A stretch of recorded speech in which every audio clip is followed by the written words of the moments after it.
Okay, so now we're going to go to section 4, and there's credit and loans. So that's what we're going to talk about first. So credit is to get how many people know their credit rating? Couple? That was such a frustrating thing for me. I never really looked at it until I was doing this course, and actually when my kids were getting to be in college, and I realized personally the value of the credit rating. So it was just about, 5 years ago? And what I found out, I was just under this misconception that you had to have a good credit rating to get the loan. And that is just so not true. It's usually, it's how much interest do they charge you on the loan. You're probably going to get the loan, unless you've filed bankruptcy or something. So you're probably going to get the loan, but it's how much interest you pay. And I guess I should have known it, but I just never put it all together. And as I was doing this course, and my kids were at an age where I was trying to get them a credit rating, I put it all together. And so basically, the things up here is to get an ideal or the best credit rating you can, you have to satisfy all those things. So if you don't satisfy all those things, then your credit rating score is going to go down.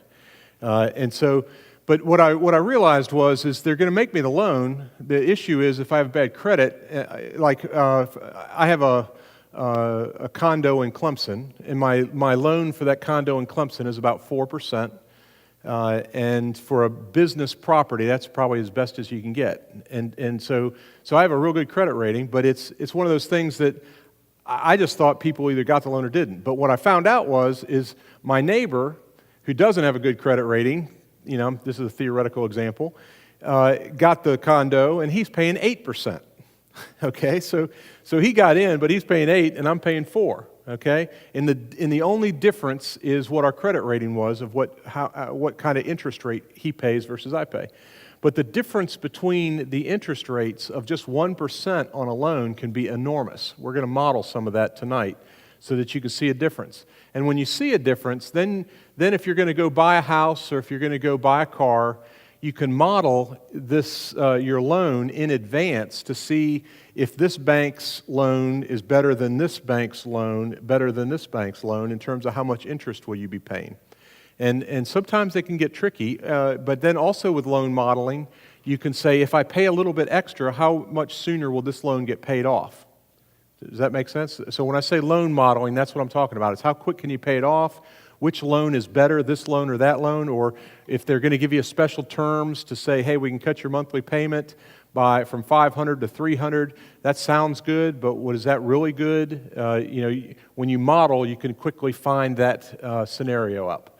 So that's what we're going to do next. Any questions so far just about the concept? The other thing about the credit rating that was so disillusioning is Sharon and I brought up our sons in this mindset of you have cash and then you can buy something. You don't have cash, you don't buy things. It's just sort of foreign nowadays, but it's called, if there's money on a debit card, you can use it. If it's not, you don't buy anything. And so that's the way they got brought up. But to get a credit rating, you totally can't think that way. So you have to spend money and leave it on, and if you get a credit card and pay something and then pay it off at the end of the month, you don't get credit for that on your score. Yeah. I have Credit Karma, and you can go on there. It alerts you to how your credit changes, your credit score, and then it also has a little spot where you can go in and theoretically change things. So if I fell behind one payment, how would that affect my credit? Oh, that's neat. Credit Karma. CreditKarma.com. So every day you'll know your credit score. Yeah.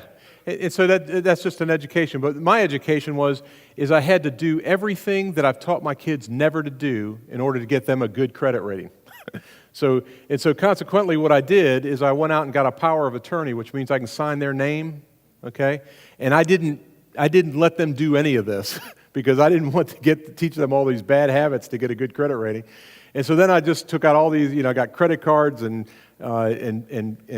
Target accounts and gas credit cards and all this kind of stuff for each one of them, and real estate loans for each one of them, and installment loans for each one of them. And for each one, it was only like this much money, but it was one of those things that I got it all cranking, and then it just driving me crazy. And so then it was that it had to click a certain amount of months, in order to get the thing up to the 700 range. And then once it got to the 700, then I had to unplug all these things to get rid of them and, to get it. So credit ratings is something that doesn't make a lot of sense, good business sense, but you have to have a good one in order to get the lower interest rate. And the lower interest rates, especially on longer-term loans, like a 4-year car or a house loan, a 1/4% on a house loan can be over $10,000 of your money. I mean, it's a huge number. A 1% can be $30,000, $40,000. And so we'll get into that in just a minute. So if anyone has any loans, I would encourage you to actually model them tonight. Okay, so it will mean much more to you if you put your loans in there than just the default ones that I put in there.